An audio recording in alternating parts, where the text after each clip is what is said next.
Maravilha. Paz do Senhor a todos, amém? Amém. Hoje nós vamos começar a matéria Atos dos Apóstolos, volume 4, e começando com a aula de número 1. Eu sou o pastor Diego e eu tenho o prazer de trazer essa lição para vocês. Amém? Esse mês, tá bom? Vamos começar com uma oração ao Senhor, amém?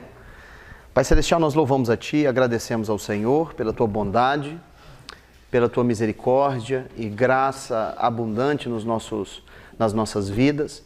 Pedimos, ó Pai, que no decorrer do nosso encontro juntos, da nossa reunião, que o Espírito do Senhor abra nossas mentes e nossos corações para recebermos, ó Pai, a ministração da Tua palavra. Senhor Deus, e ajuda-nos a reter essa informação, reter a revelação da Tua palavra, ó Pai, aprendendo para que possamos frutificar, ó Deus, e estar bem preparados para utilizar a Tua palavra como a ferramenta poderosa que é, como arma poderosa que é. Em nome de Jesus, nós nos sujeitamos ao poder da Tua palavra, e pedimos, ó Pai, que o Senhor permaneça conosco e a Tua presença continue manifesta no nosso meio, em nome de Jesus. Amém, Senhor. Graças a Deus. Maravilha. Bom, todos têm apostila? Não. Todos têm? Não tem ali? Acho que tem ali atrás, querido, na mesa ali atrás. Maravilha.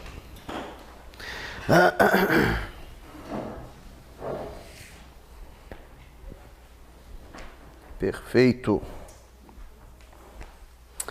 Bom, vocês já fizeram os primeiros 3 volumes da matéria, e a matéria está dividida nas etapas diferentes do livro, né?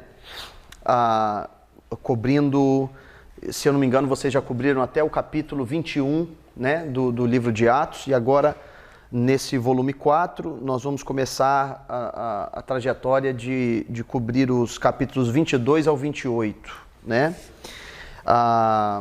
Antes de entrar no assunto da apostila propriamente dita, eu quero apenas recapitular um pouquinho com vocês, tudo bom, minha irmã? Recapitular um pouquinho com vocês aquilo que vocês aprenderam nas últimas aulas, e para ter a certeza que todos nós estamos na mesma página, né? Tá bom? Então, peço a cooperação de vocês aí, eu vou fazer um testezinho oral com vocês, né? Tá? Alguém me diga aí até agora, qual é o tema central do livro que nós estamos explorando, né? No seminário quanto matéria, o que nós estamos explorando a fundo ao analisar o livro de Atos? É a diferença de 2 coisas diferentes. É uma pista que eu dou para vocês. Bingo! Evangelho do Reino e Evangelho da Graça. Perfeito. Seu nome, querido? Mateus. Alguém que não é o Mateus, alguém diga para mim qual é a diferença entre o Evangelho do Reino e o Evangelho da Graça. O da Graça se prega sobre os gentios. Ok. O do reino é do povo de Israel. Isso, a audiência é uma das diferenças, né? A audiência é uma das diferenças. O Evangelho do Reino, ele está voltado para a nação de Israel, o Evangelho da Graça está voltado para a igreja, né, que é formada pelos gentios. Tem uma outra diferença que também é importante. Como? A carga histórica, né? Eu diria que é o fundamento, né? Aquilo que sustenta a base do Evangelho do Reino, carrega consigo uma carga histórica. O Evangelho do Reino está diretamente ligado à história do Antigo Testamento, né? A lei mosaica está diretamente ligado à linhagem de Abraão, tem uma conexão de sangue com Abraão e vem com toda uma carga histórica que traz a sustentação para o Evangelho do Reino, não é mesmo? E o Evangelho da Graça? Não tem essa carga histórica. Isso, mas ele está fundamentado em quê? Na cruz. Na cruz, ele está fundamentado na pessoa de Cristo. né? Então ele está fundamentado em Cristo. Muito bom, muito bom, muito bom, muito bom. Sobre o livro de Atos, eu vou apenas passar algumas coisas aqui que vai, na verdade, ser uma revisão com vocês, antes da gente entrar no capítulo 22 em diante. O livro de Atos, vocês já sabem que tem uma relevância histórica muito grande no Novo Testamento, né? No Antigo Testamento, nós temos vários livros históricos que nos dão a base histórica, a linha histórica do Antigo Testamento, mostrando né, como Deus trabalhou no decorrer da história. O Novo Testamento, porém, nós não temos muitos livros que focam na história do Novo Testamento, né? Tem a história de Jesus nos Evangelhos, mas os Evangelhos são considerados os Evangelhos, né? Mas o único livro histórico que temos propriamente dito é o livro de Atos, que é o mesmo autor do Evangelho segundo Lucas, né? O doutor Lucas, que escreveu tanto o Evangelho quanto o Atos. Inclusive, o original era um livro só, né? Lucas Atos. Né? Inclusive, as pessoas dizem até que quando você estiver fazendo uma leitura do Novo Testamento, é bom que você leia Atos em seguida de Lucas. Eles recomendam que leia primeiro o Evangelho de João, depois Mateus, Marcos, Lucas, Atos, né? Por causa da conexão literária que tem. Os dois livros, na verdade, são um só.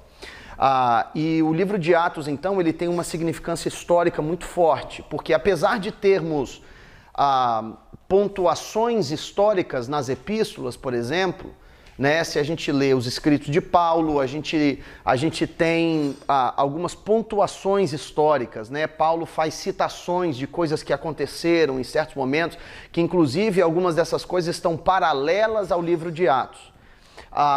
Mas a epístola em si não é uma obra literária propriamente dita e puramente histórica, né? Quando na verdade o livro de Atos é um livro histórico mesmo. E ele é significante, muito significante para nós, porque como a única referência histórica que nós temos no Novo Testamento, quanto ao livro do começo ao fim, ele nos dá uma visão a respeito da prática e do funcionamento diário da igreja, né?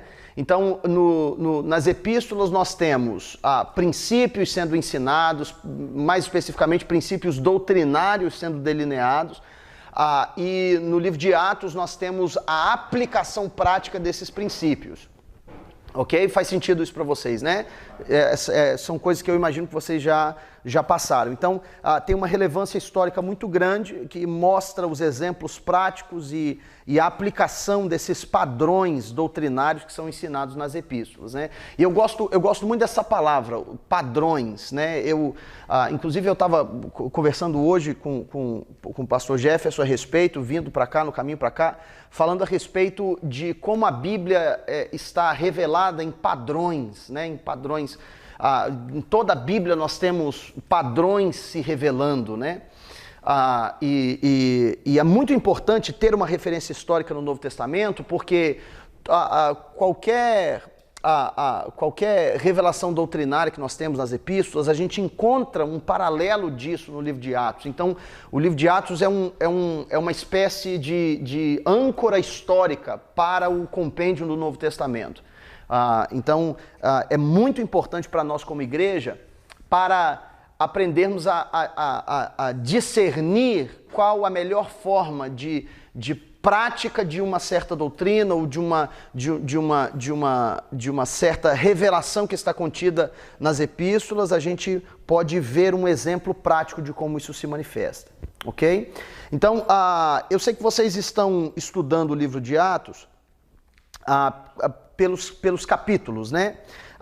E eu quero, porém, antes de entrar na apostila, eu quero passar para vocês uma visão panorâmica, né, do livro de Atos, tá?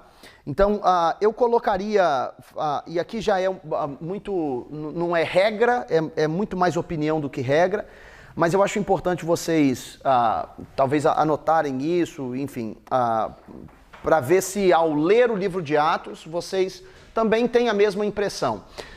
E by the way, teve alguém que ainda não leu o livro de Atos completo? Alguém que não tenha lido o livro de Atos?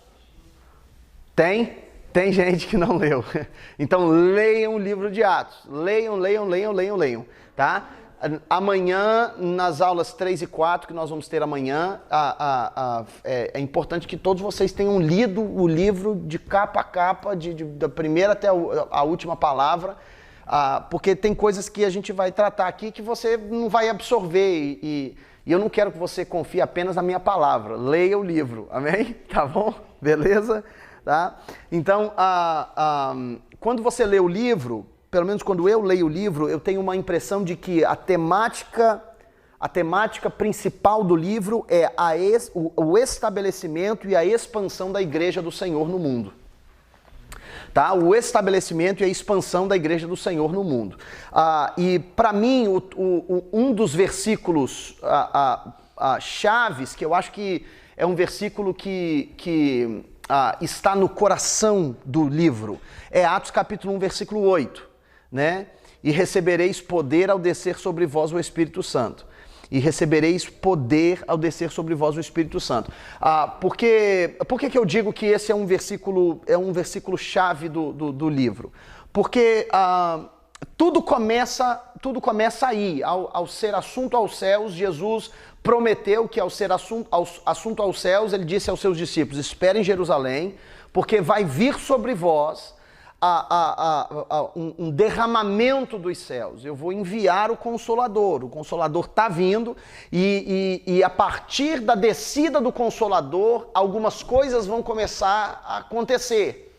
E tudo é a centelha inicial, é o ponto de partida, é a descida do Espírito Santo de Deus, que acontece em Atos 2, mas a promessa dele está no capítulo 1. Então, a vinda do poder de Deus sobre aqueles que eram os discípulos de Cristo, estavam caminhando com Jesus já há mais de 3 anos, e chega um momento em que a capacitação para exercer aquilo para o qual eles foram treinados vem. E a partir daquele momento, daquela capacitação, daquele poder, daquela autoridade, eles então passam a exercer exercer literalmente aquela autoridade, porque lhes foi delegada a autoridade, e eles passam a ser portadores de um poder sobrenatural, né? E é importante a gente pontuar isso, porque inclusive eu até a gente tem essa tendência, né, de falar das nossas últimas mensagens, né? Nesse domingo passado mesmo eu preguei um pouco a respeito disso, falando sobre o fato de que a igreja pede a Deus poder, quando o poder já nos foi dado, né? O poder já foi dado, o poder é nosso, o poder veio quando o Espírito Santo de Deus desceu.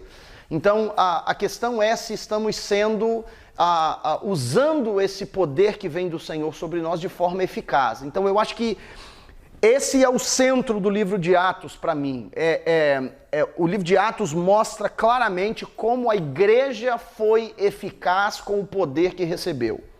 Como a igreja foi impactante com o poder que recebeu do Senhor. Né? E essa é a questão, é que a igreja de hoje é menos poderosa do que a igreja primitiva? Não. Por que não é? É o mesmo Espírito. Porque é o mesmo Espírito. A igreja de hoje não é menos poderosa do que a igreja antigamente. Então por que a igreja de hoje faz menos que a igreja primitiva? A igreja primitiva, quando entravam discípulos nas cidades, a Bíblia diz que eles alvoroçavam o mundo. Eles eram conhecidos porque a cidade virava de cabeça para baixo, de perna para o ar. A cidade ficava completamente disrupted. O ritmo da cidade mudava completamente quando chegavam discípulos de Cristo. Os discípulos de Cristo eram conhecidos como cristãos. Por quê? Cristãos. Por que começou a usar essa palavra? Porque eram pequenos cristos, eles se pareciam demais com Jesus. E começavam a chamar eles de cristãos. Não é porque eles se denominaram cristãos. Não. Cristãos foi um nome que o mundo deu para eles. O mundo via os discípulos de Jesus e eles eram tão parecidos com Cristo que o mundo não via distinção. Então você quer saber de uma coisa? Eu não sei quem você é, mas você se parece com aquele cara lá. Então você é um cristão, você é um Jesusinho.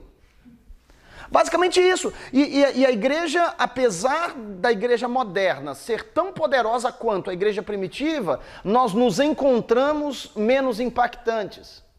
E por isso que, e eu sei que vocês já viram isso, e eu estou mostrando isso por um outro ângulo para vocês, para frisar na mente de vocês a importância do livro, porque nós precisamos nos aprofundar no livro de Atos, entender o porquê que a igreja primitiva foi tão eficaz e foi tão impactante, com tão menos recurso. Porque quem tem mais recurso? Nós. Nós temos mais recursos e somos tão poderosos quanto. Por que somos menos impactantes? Né?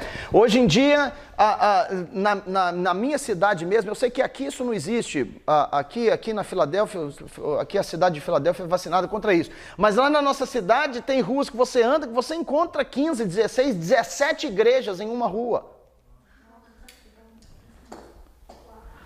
Né? Então, uma cidade, como por exemplo a cidade vizinha, a cidade ao lado da cidade onde estamos, é uma cidade com 30 mil habitantes mais ou menos, não é uma cidade muito grande, é uma cidade enorme. Uma cidade com 20, 30 mil habitantes, se tiver muito, 40.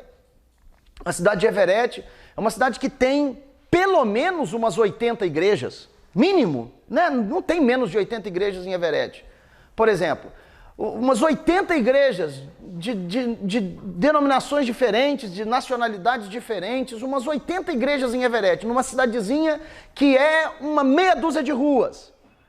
E a cidade não sente o impacto da presença da igreja. Isso não é uma crítica sendo deferida a nenhuma igreja em particular, é a igreja do Senhor. A igreja do Senhor. E recebereis poder ao descer sobre vós o Espírito Santo.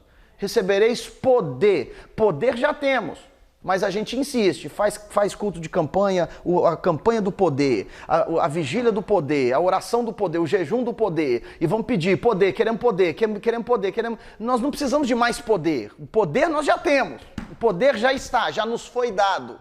O que precisamos é aprender com o exemplo da igreja primitiva como exercer o nosso papel, como ser impactantes, como nos transformar em uma igreja mais eficaz com o poder que já temos. Faz sentido? Ok? Amém? Então, por isso que eu acho que o livro de Atos é vital para que a igreja exerça o seu papel no contexto no qual está inserida. Né? Então, avançando quero dar para vocês um mapa alternativo do livro de Atos. Tá? Em primeiro lugar, o livro de Atos abre falando sobre o início do ministério de Pedro. Né, e coloca Jerusalém como o centro primário do ministério de Pedro, né, e o ministério de Pedro começa a aflorar, começa a dar frutos em Jerusalém, e começa a se espalhar por todo Israel e por todos os judeus. Isso vai avançando até mais ou menos o capítulo 7 de Atos, e na verdade vai até um pouquinho além do capítulo 7, mais próximo do capítulo 11 e 12. Mas no capítulo 8 nós temos Pedro e os samaritanos. No capítulo 9 nós temos a conversão de Saulo de Tarso. No capítulos 10 e 11 nós temos Pedro começando a interagir com os gentios, e eu sei que vocês falaram bastante a respeito dessa interação com os gentios, da inserção dos gentios e a discussão de onde que se daria oficialmente o nascimento da igreja gentílica, né? Eu imagino que vocês tenham falado sobre isso também. No capítulo 12 nós temos a prisão de Pedro e o seu livramento, né? Aquele texto que imagino que a maioria de vocês conheça. Pedro estava dormindo na prisão e aí vem um anjo, se manifesta, acorda ele, pede ele para levantar rapidamente, ele sai da prisão e acha que está sonhando. Só depois que ele está fora que ele reconhece que ele estava acordado o tempo inteiro, né? nos capítulos, a partir do capítulo 13, nós temos o início, propriamente dito, do ministério de Paulo, né? Porque apesar dele ter se convertido, antes disso, ele se converte no capítulo 9 e ele tem ele começa a operar levemente, mas Deus acaba tirando Paulo de cena, né? E vocês já estudaram a respeito disso, mas Paulo ressurge no cenário no capítulo 13. Nós temos a primeira viagem missionária do apóstolo Paulo, nos capítulos 13 e 14. Nós temos o concílio de Jerusalém no capítulo 15, que foi onde vocês pararam no mês passado. Nós temos a segunda viagem missionária do apóstolo Paulo nos capítulos 16 a 18. E nós temos a terceira viagem missionária do apóstolo Paulo, metade do capítulo 18 até o capítulo 21. E no capítulo metade do 21 até o 28, nós temos o fim do ministério de Paulo e suas prisões, a sua viagem a Roma e eventualmente a morte do apóstolo Paulo, tá bom? Então esse é mais ou menos um mapa aí do que o livro de Atos está cobrindo, tá bom? Então já falamos sobre qual é a diferença vital entre o Evangelho do Reino e o Evangelho da Graça. O Evangelho do Reino ele está fundamentado em aspectos históricos, pela linhagem de Abraão e a lei mosaica. O cumprimento das promessas feitas, né, no Antigo Testamento, eles estão manifestados na mensagem do Evangelho do Reino para a nação de Israel. Para a nação de Israel. E isso é uma distinção muito importante. O Evangelho da Graça está fundamentado em Cristo e no seu sacrifício na cruz, né? E é engraçado porque existem igrejas que não entendem isso. Existem igrejas que não entendem isso. Eu me lembro, a última vez que eu estive no Brasil, eu preguei numa igreja grande, assim, grande, alguns milhares de pessoas. E a igreja estava celebrando a festa dos tabernáculos. E dentro da igreja tinham tendas montadas e eles cantaram músicas típicas, como aquelas músicas de Israel, né? Com aquele ritmo típico e tudo e tal. E tudo no culto estava voltado para isso, e tinha gente tocando chofar, e tudo aquelas roupas típicas e tudo e tal. Algo que é muito atrativo, é muito bonito, mas são coisas que, apesar de ter significância profética, não é uma simbologia que está inserida no Evangelho da Graça. Não são ritos que nós temos, que nos cabem cumprir, que nos cabem celebrar. Vocês estão entendendo o que eu estou querendo dizer? E as pessoas acabam falhando em enxergar essa diferença, né? Quem já ouviu aquela expressão de que nós somos o Israel de Deus? Ninguém ouviu essa expressão? Nós somos o Israel de Deus, né? É uma expressão que se fala muito. Nós somos o Israel de Deus, o Israel de Deus. Não somos o Israel de Deus. Deus tem um Israel e o Israel de Deus é Israel. Né? Então, e precisa fazer essa distinção, né? Precisa fazer essa distinção. Então, o Evangelho da Graça, portanto, ele está fundamentado em Cristo. Okay? O Evangelho do Reino está fundamentado na história. Isso é muito importante. Tem um autor, inclusive ele é até um pouco polêmico, assim, as pessoas dividem muito opiniões a respeito dele. O nome dele é Andy Stanley. Ele é pastor de uma das maiores igrejas do país, em Atlanta, na grande Atlanta. E é a igreja... me fugiu o nome da igreja dele, mas ele é autor do livro chamado Irresistible. Irresistible é um dos livros dele, um outro livro dele é Deep and Wide. Se você tiver curiosidade para buscar saber um pouquinho a respeito do Andy Stanley. Nesse livro dele, Irresistible, em específico, é o que eu quero pontuar, ele diz uma coisa que é muito interessante. É muito interessante, você não precisa concordar, mas você tem que reconhecer que é interessante. Ele diz o seguinte, ele diz que o Evangelho da Graça, ele não está apoiado ou sustentado pelo Velho Testamento, pela Bíblia no Velho Testamento. E é uma afirmação que foi muito criticada na nação, mas é uma afirmação que é interessante. E ele diz o seguinte, por quê? Porque, inclusive, ele diz, nem inclusive no Novo Testamento. Ele diz o seguinte, que o Evangelho, ele não está fundamentado apenas nos escritos, ele está fundamentado numa pessoa. Porque ele explica como a igreja primitiva nasceu e cresceu sem ter o Novo Testamento. A igreja primitiva nasceu, cresceu, experimentou avivamentos e explodiu de crescer por toda a Ásia Menor e a Europa sem o Novo Testamento. A igreja primitiva nasceu, cresceu e se expandiu. Por quê? Por causa do testemunho a respeito de uma pessoa. E ele explica o seguinte, que ele não nega o fato de que a Bíblia é um livro inspirado, que a Bíblia é inerrante, ele não nega nada disso. Mas o que ele diz é o seguinte, é que nós criamos barreiras para pessoas que são curiosas a respeito da fé, a gente cria barreiras, por quê? Porque a gente quer fazer as pessoas engolirem a Bíblia sem antes introduzirem elas a Cristo. Porque nós conseguimos enxergar aonde Cristo está no Antigo Testamento. Nós conseguimos enxergar a simbologia por trás. Nós conseguimos enxergar toda essa riqueza de tipologia que tem no Antigo Testamento, que aponta para a revelação de Cristo no Novo Testamento. A gente consegue, mas uma pessoa que não tem experiência de fé estabelecida com o Senhor ainda, não consegue identificar essas coisas. Então, qual é o segredo de apresentar o Evangelho? Apresentar o Evangelho, não se apresenta o Evangelho através de um livro, isso ele diz. Se apresenta o Evangelho através de uma pessoa. E essa distinção é uma distinção interessante.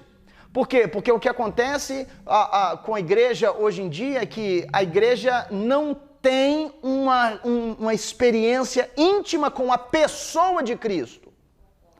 E a gente está querendo empurrar a goela abaixo de pessoas que não têm experiência nenhuma com o Senhor, o fato de que a Bíblia é inerrante, é inspirada, e as pessoas não compreendem essa revelação, e rejeitam essa realidade e fecham as portas dos seus corações para terem uma experiência com a pessoa de Jesus Cristo. Vocês estão entendendo, gente? Então, é isso que ele diz a igreja precisa voltar a ser irresistível. A igreja precisa voltar a ser irresistível. Então, é fácil para mim crer pela fé de que o universo foi criado em 6 dias, como diz em Gênesis capítulo 1. É muito fácil para mim, pela fé, crer nisso. Mas isso pode não ser tão fácil para alguém que nunca ouviu falar de Jesus. Vocês estão entendendo o que eu estou querendo dizer? Então, para apresentar Jesus, eu não preciso apresentar o Gênesis. Para apresentar Jesus, eu estou apresentando uma pessoa. Vocês estão entendendo? Então, isso não tira em nada o mérito do poder divino que está nas Escrituras Sagradas, de forma alguma. Mas fala a respeito do poder que tem um relacionamento íntimo com a pessoa de Jesus Cristo. Né? Um relacionamento profundo com a pessoa de Jesus Cristo tem um poder inquestionável. Inquestionável.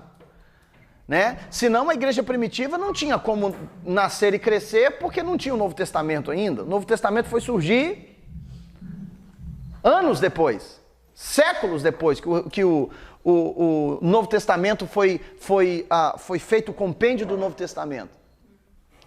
Né?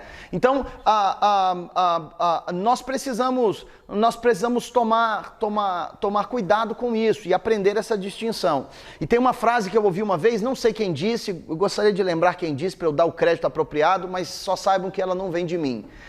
Que é, quando Cristo não é conhecido intimamente, ele não pode ser apresentado convincentemente.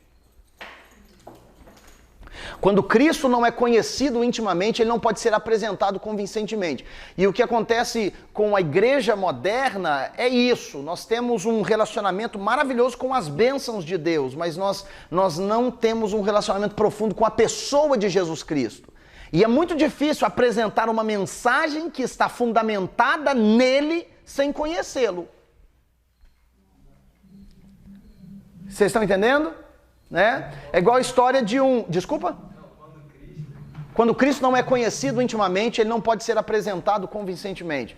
A história de um pastor numa igreja do interior que estava frustrado porque a igreja dele vivia vazia e tinha um circo na cidade que vivia cheio.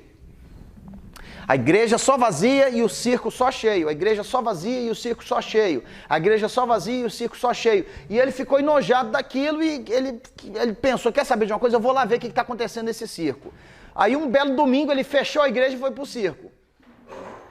Chegou no circo, assistiu o espetáculo, circo lotado, abarrotado de gente, fila pro lado de fora. Quando acabou o espetáculo, ele foi lá no dono do circo e falou, rapaz, deixa eu conversar contigo um pouquinho. O negócio é o seguinte, eu sou pastor na cidade aqui há 20 e poucos, quase 30 anos, e, rapaz, eu não entendo por que o seu circo que está aqui na cidade há 3 meses só vive cheio e a igreja vive vazia. Qual é o seu segredo? Aí o dono do circo virou para ele e falou, pastor, é muito simples. É porque eu conto as maiores mentiras do mundo como se fossem as maiores verdades. O Senhor conta as maiores verdades do mundo como se fossem as maiores mentiras. Apresentar um evangelho que está fundamentado numa pessoa sem conhecer essa pessoa. Né? Vazio. Então nós precisamos voltar às nossas raízes. A raiz da igreja é ter um relacionamento íntimo com a pessoa de Jesus Cristo. Viver, respirar Jesus.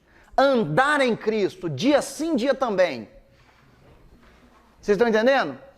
Né? E esse é o segredo para termos uma mudança de perspectiva, de paradigmas no nosso contexto relacional, no contexto comunitário da igreja. Né? Então eu submeto isso para vocês, para a reflexão de vocês, para investirmos, como vocês que almejam, que aspiram exercer a um papel de proeminência no reino de Deus e propagar o evangelho de Jesus Cristo, eu submeto isso para você. Comece tendo uma relação, um relacionamento íntimo com a pessoa de Jesus Cristo. Se apaixone por Jesus. Se apaixone. Tem muitas igrejas hoje em dia que não são apaixonadas por Jesus mais. Tem muito crente que não é mais apaixonado por Jesus. É apaixonado pelas bênçãos, pelos benefícios que Jesus traz, mas não apaixonado pela pessoa de Cristo. E quando não tem paixão pela pessoa de Cristo, não tem como apresentar o evangelho convincente. A gente apresenta o evangelho com uma vírgula. Ah, o evangelho é muito bom, vai te salvar, vai te perdoar dos seus pecados e vai te salvar para a eternidade. E também, se você estiver precisando muito, você vem na igreja 7 quartas-feiras que você vai receber um carro novo. E o evangelho tem que ser apresentado sempre como, não, vem para a igreja que o seu casamento melhora. Não, vem para a igreja que você vai ser curado. Não, vem para a igreja que a sua vida financeira vai ter uma reviravolta. E se não tiver, Cristo não é mais suficiente? Vocês estão entendendo o que eu estou querendo dizer? Cristo não é mais suficiente? Ou seja, vir para a igreja e conhecer a Cristo e permanecer pobre não é mais realização espiritual? Ou para ter realização espiritual, Jesus tem que fazer todo mundo ficar rico? Né? Vocês estão entendendo, queridos? É difícil balançar a cabeça e falar que sim, né? É difícil. Mas é realidade. É a realidade. É uma falta de paixão. E você vê o que o próprio apóstolo Paulo diz a respeito da igreja de Éfeso, né? Em Efésios capítulo 5, o apóstolo Paulo diz, desperta, ó tu que dormes, levanta-te dentre os mortos e Cristo te iluminará. Quando Paulo está falando sobre a dualidade entre as trevas e a luz, Paulo está dizendo, vocês têm que acordar do sono de vocês. Isso é tão sintomático que lá em Apocalipse, Jesus dá uma mensagem para a igreja em Éfeso. Jesus diz lá em Apocalipse capítulo 2, vocês abandonaram o primeiro amor de vocês.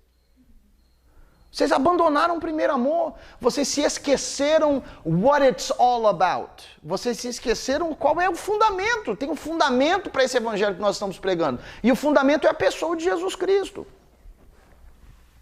Né? E essa é a diferença. E, by the way, não sei se eu falei isso aqui, eu acho que eu ministrei, acho que foi o quê? Foi autoridade espiritual para vocês?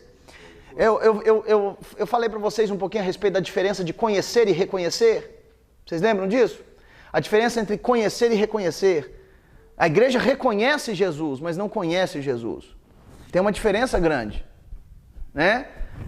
Se eu tenho um filho, meu filho tem 3 anos e meio de idade, um menininho. Se eu trouxer ele aqui, ele vai bater o olho em todos vocês e ele não vai reconhecer nenhum de vocês, mas ele vai me reconhecer. Imediatamente, ele vai vir aqui, vai abraçar minha perna, vai vir papai e não sei o quê, e vai inclusive atrapalhar nossa aula se ele chegar aqui. Ele me reconhece, aonde quer que a gente esteja, ele vai me reconhecer. Mas apesar disso, ele não me conhece. Ele não sabe quais são os filmes que eu gosto de assistir, ele não sabe quais os restaurantes que eu gosto de frequentar, ele não sabe quais os pratos que eu gosto de comer, ele não sabe quais as músicas que eu gosto de ouvir, ele não me conhece intimamente. Por quê? Porque ele não tem maturidade para isso. Ele não tem maturidade para isso e ele não passou tempo suficiente comigo ainda para isso. Vocês estão entendendo? Então, quando nós reconhecemos Jesus, mas não conhecemos Ele, é um sinal da nossa imaturidade. Porque Ele não me conhece, por quê? Por causa da imaturidade dele. Vocês estão entendendo? Né? Então, conhecer a Jesus é o centro. Né? É o centro, é o fundamento, é a base. É a base do Evangelho da graça. E nós temos que ter cuidado, porque a igreja pós-moderna tem muita dificuldade de desvincular a mensagem do Evangelho da necessidade da manifestação de bênçãos. Nós temos essa dificuldade de desvincular uma coisa da outra. Né? Se você lê, mais uma vez eu digo, o livro de Atos é fantástico para isso, porque é a base histórica da igreja, nós temos os exemplos ali. Se você ler o livro de Atos com cuidado, você vai ver que os milagres sim acontecem, mas Jesus nunca é apresentado com um prêmiozinho agarrado nele.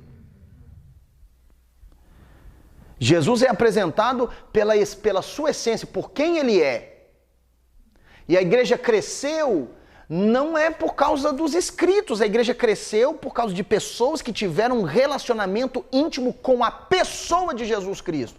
Eles criam em Jesus, viram Jesus quando ressuscitou dentre os mortos, e eles estavam dispostos a morrer antes de negar que Jesus tinha ressuscitado. Uma paixão extrema pela pessoa. É uma mensagem pessoal. Uma mensagem pessoal, né? Ok? Pastor, qual é o nome do livro? Irresistible. Do Andy Stanley. Stanley, S-T-A-L-E-Y. Stanley, Andy Stanley. Ok? Então, vamos lá. Recapitulando o terceiro volume da matéria, vocês falaram no mês passado, começaram falando a respeito do capítulo 15, sobre o concílio em Jerusalém. Né? Quem pode me dizer aí um pouquinho a respeito do concílio em Jerusalém? O que aconteceu de notório no concílio em Jerusalém? Estavam decidindo o que a gente deveria fazer. Sim, exatamente.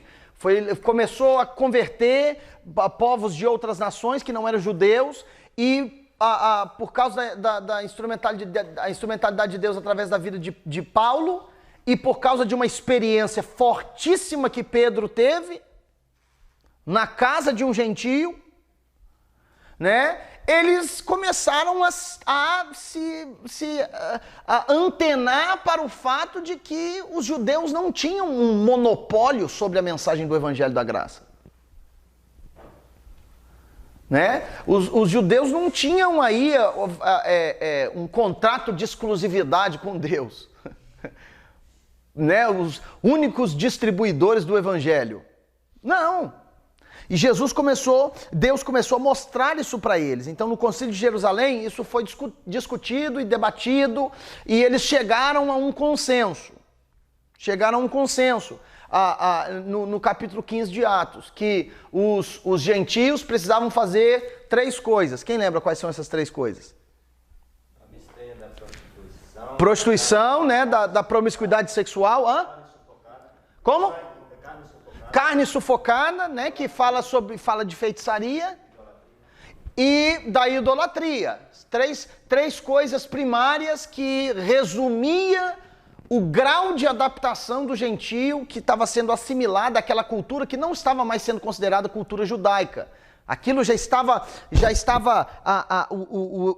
a igreja de Jesus Cristo já estava tomando cara própria, né? Antes, no começo, a igreja de Cristo tinha cara de judaísmo. Todo mundo era circuncidado e todo mundo guardava o sábado. Os rituais permaneciam os mesmos. Eles faziam todo mundo na sinagoga e tudo bonitinho. Tinha cara de judaísmo, mas à medida que a coisa começou a crescer, começou a tomar proporções diferentes, né?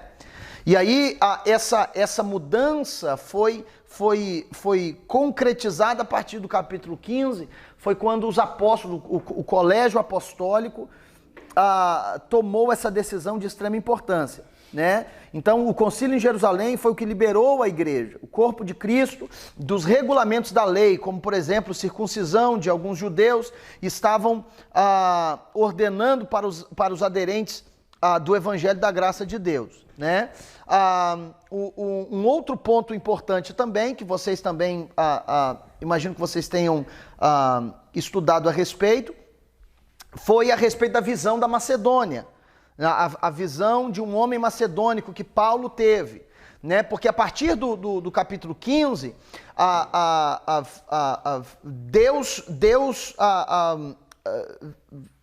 Deus proporcionou, ou criou um ambiente espiritual onde a mensagem da graça começou a ser propagada sem sofrer corrupções, né? Porque não estava mais sendo requerido as obras da lei, né?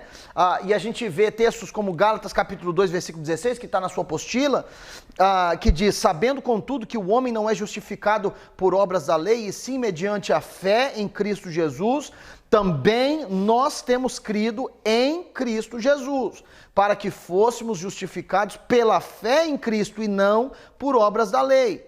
Pois por obras da lei ninguém será justificado, né? E aí, a partir daí, na segunda viagem missionária do apóstolo Paulo, que aconteceu algo muito notável, que mudou o curso de como a igreja se desenvolveu, que foi uma visão que o apóstolo Paulo teve. O apóstolo Paulo chegou a uma fase do seu ministério, que na verdade eu vou mostrar para vocês, ele, no seu testemunho, no seu julgamento, no seu próprio testemunho, na sua defesa do seu julgamento, o apóstolo Paulo deixa bem claro que desde o princípio, quando ele foi chamado por Deus, Deus já havia deixado claro para ele o propósito do seu ministério. Que o propósito do ministério de Paulo era o povo gentio, né? E Paulo entendeu isso. E aí, na segunda viagem missionária dele, a Bíblia diz que ele estava pelo anseio de alcançar o máximo número de pessoas possível. O apóstolo Paulo tinha tendências de ir para a Ásia, quando ele foi impedido pelo Senhor. E ele teve uma visão com um homem macedônico. Quem que se lembra disso? Né? Que diz o quê? Passa a Macedônia e começa com Aju e termina com Danus. E ajuda-nos, né? Me ajudem aí, me ajudem. Né? Passa a Macedônia e ajuda-nos. Né? Alguém se lembra um pouco a respeito do quão significante foi essa visão e por que a gente diz que isso mudou o quadro mundial, o quadro do desenvolvimento da igreja por séculos, na verdade, por séculos e séculos que vieram em seguida, como que essa mudança estratégica de Deus no roteiro de Paulo mudou a história? Porque foi lá que a maior igreja foi estabelecida lá? Sim, foi ali na entrada da Europa que foi o território que recebeu maior parte do investimento do apóstolo Paulo. Né? As igrejas foram estabelecidas ali. gerou uma influência muito grande em um povo que influenciava o resto do mundo. Né? Quem sabe o que é helenismo? Alguém sabe o que é helenismo? Não? O helenismo era a cultura grega, porque antes do Império Romano, o império da vez era o Império Grego. Né? O Império Grego, que dominava. O Império Grego, quem já ouviu falar em Alexandre o Grande? Né? Todo mundo já ouviu falar em Alexandre o Grande, né? Foi justamente a figura principal no clímax da expansão do Império Grego. Depois que Alexandre morreu, o Império Grego começou a perder força, ele se dividiu em alguns territórios, e aí o Império Romano teve a sua ascensão e tomou conta daquele que era o território grego. O Império Romano veio com uma força bélica mais aguda, porém o Império Romano não imprimiu a sua própria cultura, porque a cultura grega era uma cultura muito forte. Até hoje se falam dos pensadores gregos, da filosofia grega, até hoje, tão forte que foi a marca cultural que o Império Grego deixou na história do desenvolvimento humano. Então, quando o Império Romano assumiu o controle, eles não reprimiram a cultura grega. Eles, na verdade, encorajavam, porque a cultura grega era uma outra forma do Império Romano exercer domínio psicológico no território que ele havia dominado. Vocês estão entendendo? Então, e a disseminação dessa cultura grega é o que é um termo histórico chamado de helenismo. Então, o apóstolo Paulo, ele avançou no território da entrada da Europa e foi o lugar onde recebeu o maior investimento do seu tempo, o maior investimento, a maior concentração das igrejas que o apóstolo Paulo plantou foi naquele território macedônico. Por quê? Porque Deus tinha uma estratégia para aquela mudança de foco. Paulo queria alcançar o máximo número de pessoas, mas eram muita gente com pouco impacto. Vocês estão entendendo? Na Macedônia, ele alcançou menos pessoas, mas com muito impacto. E aí o que aconteceu é, como o território macedônico recebeu o investimento pesado do apóstolo Paulo, países como a Alemanha foram alcançadas pelo Evangelho, países como a Inglaterra foi alcançado pelo Evangelho, e por consequência disso nós temos potências missionárias hoje, como o Brasil e os Estados Unidos da América, que são talvez as duas maiores potências missionárias do mundo hoje, é o Brasil e os Estados Unidos, que hoje são países que exercem essa influência espiritual no mundo por causa do investimento do apóstolo Paulo na região certa. Porque se Paulo tivesse ido para a China ou para a Índia, onde tinha muita gente, o evangelho ia ficar encalacrado num sistema de governo que não era inclusivo. Mas Deus posicionou o apóstolo Paulo estrategicamente por causa dessa visão, porque o apóstolo Paulo entendeu a mensagem de Deus para ele. Ok? Guiado pelo Espírito, né? Guiado pelo Espírito, certamente, guiado pelo Espírito. Né? E fala um pouco a respeito da intencionalidade de Deus, né? A intencionalidade de Deus, porque o que é mais atraente? Você alcançar mais pessoas ou menos pessoas? Mais pessoas, not a trick question. Mais pessoas. Mais pessoas é mais atraente do que menos pessoas. Né? Então, humanamente falando, era mais atraente Paulo ir para a Ásia. Mas para Deus era mais estratégico, era mais impactante que ele permanecesse na Macedônia. Faz sentido? Amém. Ok? Isso fala da intencionalidade de Deus, né? E tem coisas, como é que é? Pergunta? Não, ela disse, hoje faz sentido. Hoje faz sentido. Hoje faz sentido. E sempre lembre disso, Deus pensa séculos à frente. Né? No que diz respeito à sua vida, Deus pensa décadas à frente. E tem algumas orientações do Senhor para nós, inclusive orientações bíblicas, que humanamente falando, algumas delas não fazem tanto sentido e não parecem ser tão vantajosas. Mas Deus as colocou ali para reger as nossas vidas e nós temos que operar e viver pela fé, crendo que o plano de Deus é melhor do que o meu. Por quê? Porque Ele vê mais longe do que eu. Ele vê mais longe do que eu. Para mim e para você, quando a gente chegar no futuro, nós vamos estar surpresos. E quando chegarmos no futuro, vamos descobrir que Deus já estava lá o tempo inteiro. Ele é ontem, hoje e eternamente. O que diz lá em Gênesis, no capítulo 1, versículo 1 de Gênesis? No princípio, Deus estava se preparando e aprendendo a trabalhar com o poder que ele havia recebido. É isso que diz? Não. No princípio, Deus criou os céus e a terra. No começo, antes que o tempo fosse tempo, Deus já era Deus. Deus era Deus antes de mim, antes de você ter nascido aí em 1980, 70, alguns 60, 1900 já vai pedrada, 1900 e não vamos revelar, Deus já era Deus, Eu sei que eu não estou pregando, mas levanta a sua mão assim e fala, Deus é Deus, comigo ou semigo. Deus é Deus. Deus é Deus. Então, Deus é intencional. Deus não desperdiça recurso. Deus não dá ponto sem nó. Deus não dá ponto sem nó. Deus é Deus. E tem um texto interessante. Eu quero mostrar isso para vocês. Olha só.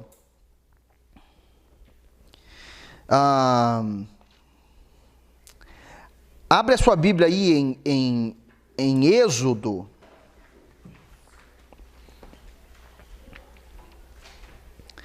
Êxodo capítulo...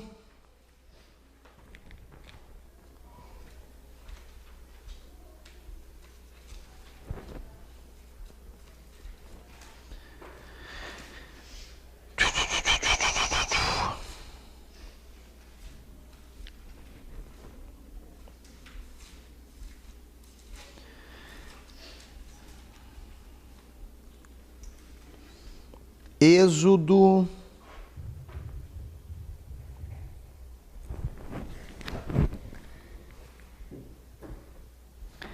Eu achei que eu tinha anotado e não anotei, mas segura a mão um pouquinho que eu vou encontrar aqui.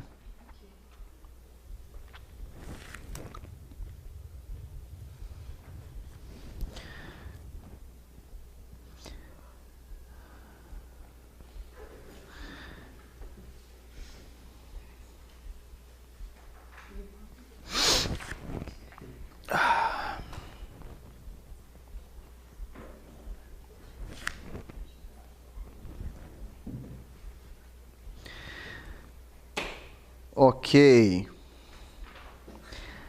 Capítulo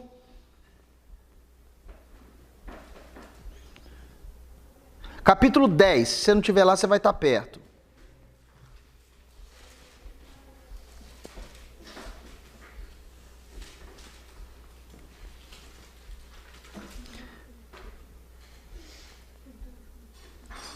Não, capítulo 13.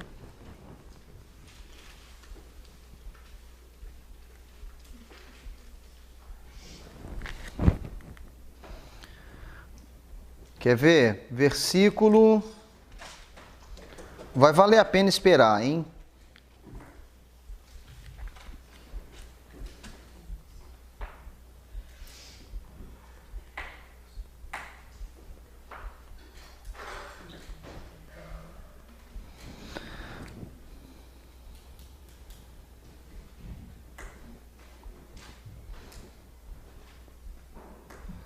Oh, Jesus.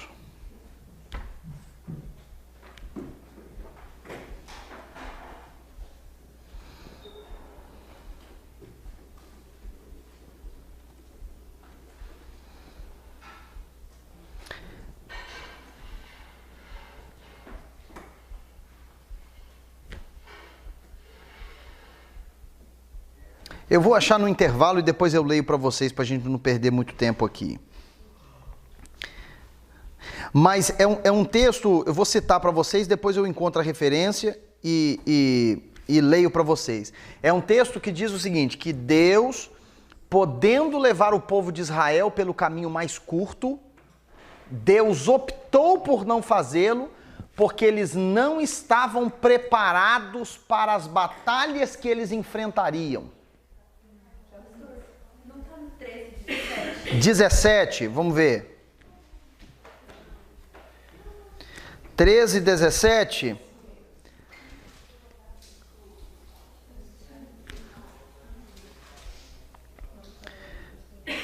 Tendo Faraó deixado ir o povo, Deus não o levou pelo caminho da terra dos filisteus, exatamente, minha irmã. Posto que mais perto, pois disse, para que porventura o povo não se arrependa vendo a guerra e torne ao Egito.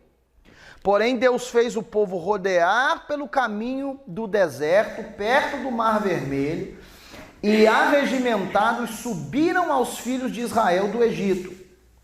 Então, veja só como que Deus é intencional. Deus sabia que tinha uma rota mais perto para chegar na Terra Prometida. Deus sabia, mas ele também sabia que se ele levasse o povo pelo caminho mais perto e mais rápido, ele perdia o povo, porque eles não estavam preparados para enfrentar a guerra. Então Deus, propositalmente, faz um detour, passa com eles pelo deserto. Ah, Deus, mas o Senhor está me fazendo sofrer demais. Ele está fazendo sofrer, mas é para que você sobreviva. É igual quando a gente está com o GPS e ainda perde, vai por outra rota, você não entende o que aconteceu. Exatamente, exatamente. Deus está recalibrando a jornada, porque o que interessa para o Senhor é onde você vai terminar, é a conclusão da sua caminhada, né? Então, Deus é intencional, né? Tem um texto interessante, eu coloquei uma nota aqui em algum lugar a respeito.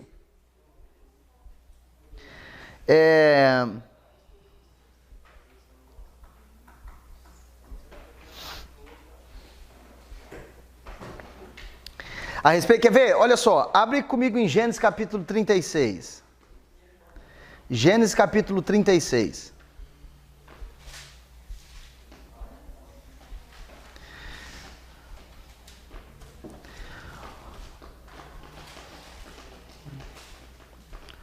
Olha o versículo...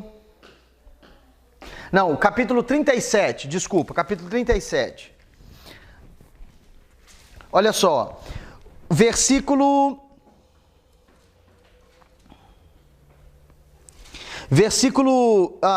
17. Não, versículo 15.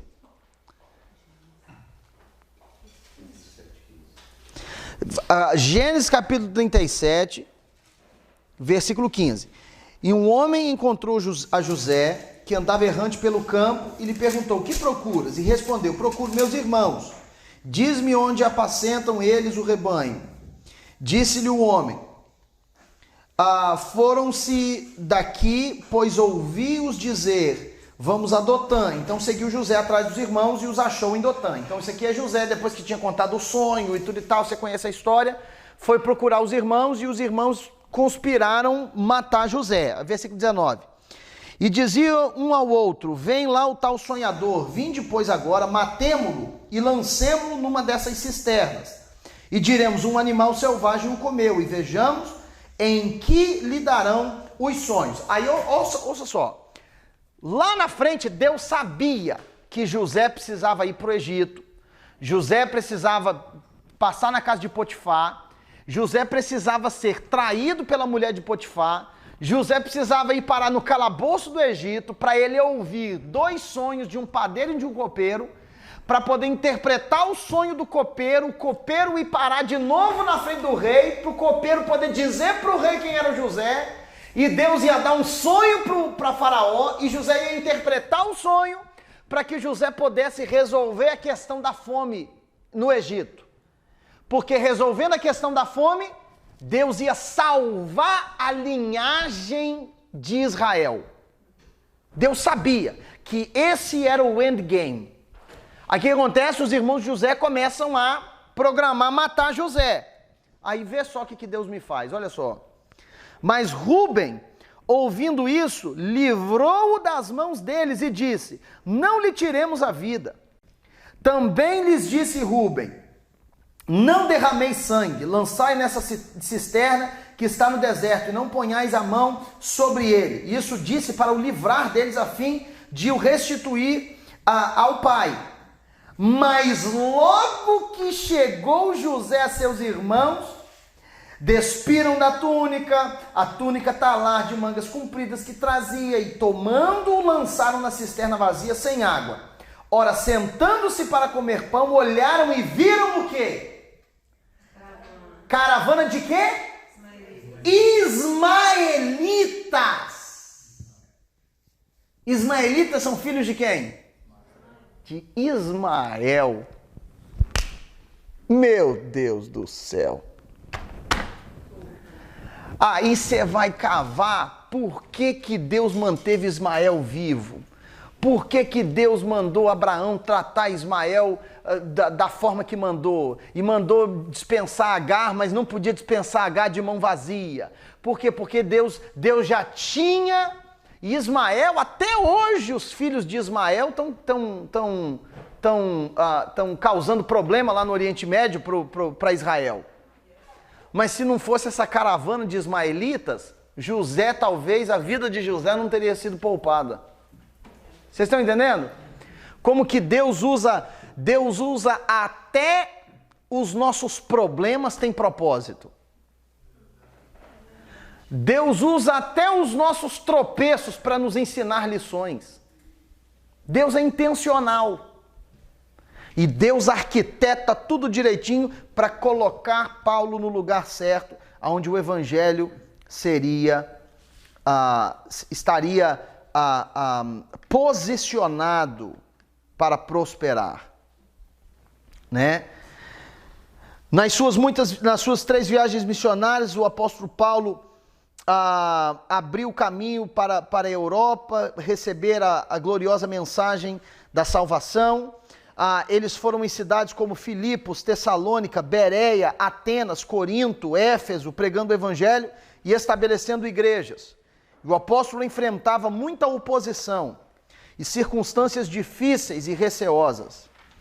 Atos capítulo 18, versículos 9 e 10, diz: teve Paulo durante a noite uma visão em que o Senhor lhe disse: não temas, pelo contrário, fala e não te cales, porquanto eu sou contigo e ninguém ousará fazer-te mal, pois tenho muito povo nesta cidade. Ele estava se referindo a Corinto, né? E na última aula de vocês viram que Paulo estava voltando para Jerusalém quando ele enfrentou oposição lá. Quando ele, voltando para Jerusalém da sua terceira viagem missionária, terceira e última viagem missionária, o apóstolo Paulo voltou para Jerusalém e foi acusado pelos membros do Sinédrio, né? E a sua vida começou, Paulo correu risco de vida, porque eles começaram a bater em Paulo, começaram a avançar em Paulo, e o texto diz que eles queriam despedaçar Paulo. Eles queriam acabar com Paulo. E Deus então proporcionou o livramento, e ele foi resgatado pelas autoridades romanas. E aí, daqui para frente, tem alguns desdobramentos extremamente importantes. E eu quero pontuar para você que, em primeiro lugar, o apóstolo Paulo sabia dos perigos. Quando ele estava voltando da terceira viagem missionária dele, ele sabia dos perigos voltando para Jerusalém. Ele sabia. Alguém abre para mim aí em Romanos capítulo 15. Romanos capítulo 15. Podem abrir que eu vou ler junto com vocês, porque aí eu vou ler um pouquinho mais rápido. Romanos capítulo 15, versículo 25. Romanos capítulo 15, versículo 25. Diz assim: mas agora estou de partida para Jerusalém, a serviço dos santos, porque aprouve a Macedônia e a Acaia levantar uma coleta em benefício dos pobres dentre os santos que vivem em Jerusalém. Isso aqui foi antes, quando o apóstolo Paulo esteve em Jerusalém, antes do capítulo 22 de Atos. Isso lhes pareceu bem, e mesmo lhes são devedores, porque se os gentios têm sido participantes dos valores espirituais dos judeus, devem também servi-los com bens materiais. Tendo, pois, concluído isso e havendo-lhes consignado este fruto, passando por vós irei à Espanha, e bem sei que ao visitar-vos irei na plenitude da bênção de Cristo. Rogo-vos, pois, irmãos, olha só, por nosso Senhor Jesus Cristo, e também pelo amor do Espírito, que luteis juntamente comigo nas orações a Deus, a meu favor, para que eu me veja livre dos rebeldes que vivem na Judéia, e que este meu serviço em Jerusalém seja bem aceito pelos santos, a fim de que, ao visitar-vos pela vontade de Deus, chegue à vossa presença com alegria e possa recriar-me convosco, e o Deus da paz seja com todos vós. Amém. Então o apóstolo Paulo sabia do perigo de ir em Jerusalém. O apóstolo Paulo sabia do perigo de pisar em Jerusalém. Ele já tinha pedido oração para ir em Jerusalém antes, né? E inclusive Deus avisa Paulo a respeito, com o profeta Agabo, no capítulo 21 de Atos. Abre aí no capítulo 21.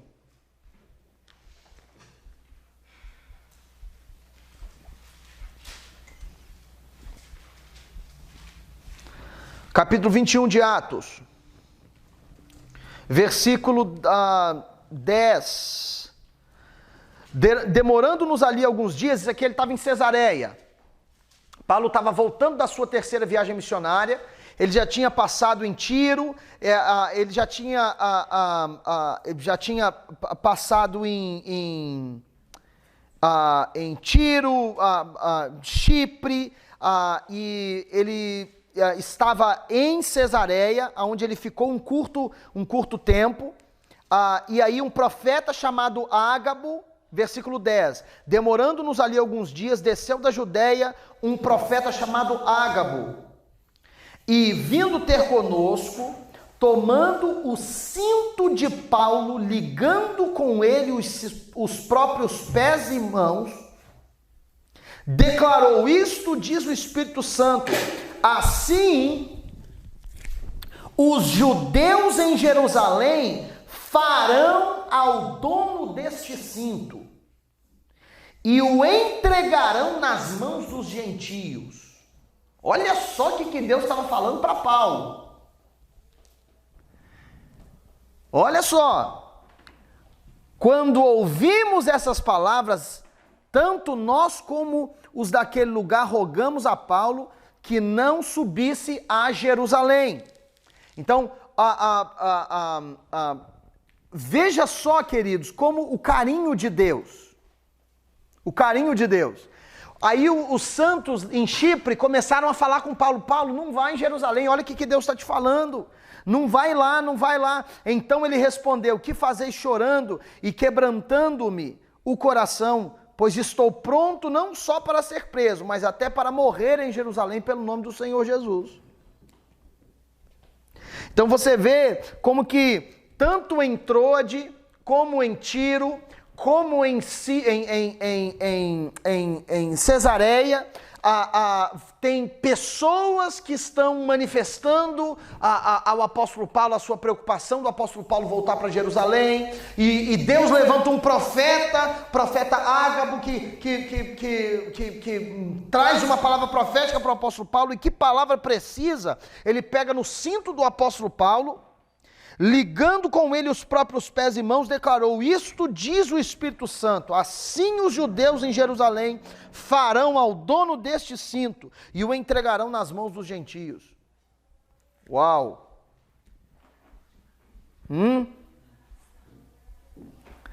Paulo sabia do perigo de ir para Jerusalém. Deus avisou a ele. A diferença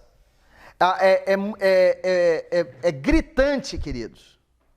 A diferença é gritante quando a pessoa tem consciência do seu propósito. Né? Quando ela tem consciência do seu propósito. E não é interessante porque, veja só, Deus disse para Paulo, eles vão fazer com você desse jeito aqui em Jerusalém, mas em momento algum Deus fala com Paulo não ir. Você não acha isso interessante? Ah, pastor, mas isso aí era uma decisão dele e tudo e tal. Ah, é? Abre aí em Atos capítulo 22, versículo 12. Atos 22, é umas 2 páginas para frente aí. 22, 12. Aqui, Paulo estava dando o seu depoimento, tá? No seu julgamento. Ele estava fazendo a sua própria defesa. Ok?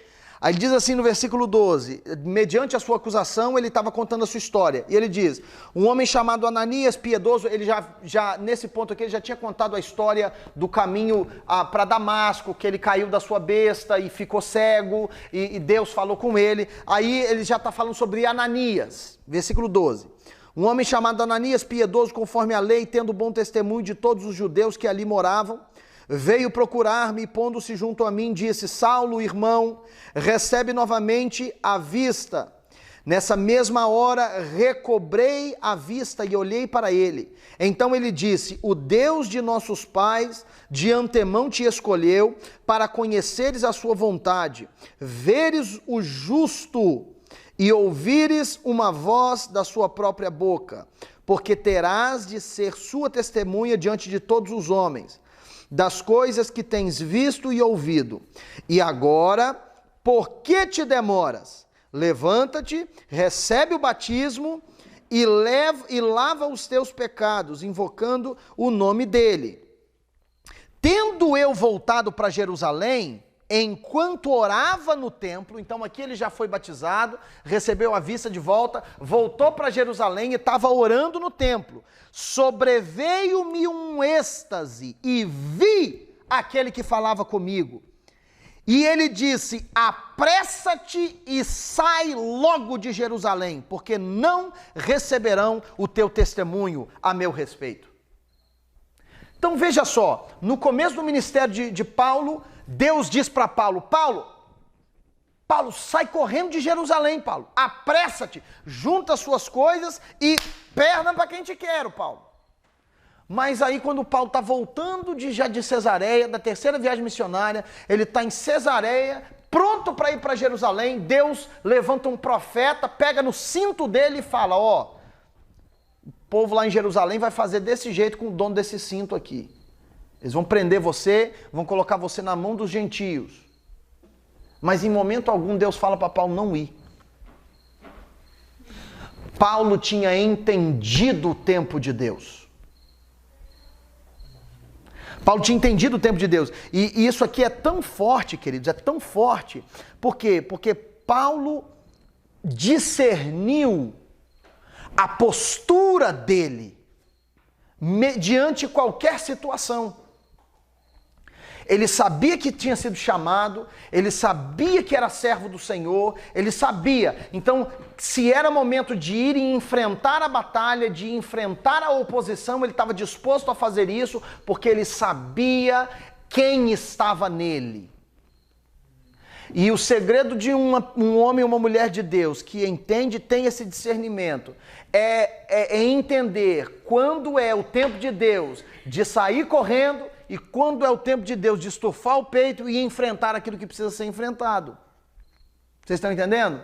Então o apóstolo Paulo, ele não vai para Jerusalém e ele é pego de surpresa pela traição dos membros do Sinédrio e eventualmente colocam ele nas mãos dos gentios, eventualmente ele acaba sendo o fim da vida dele.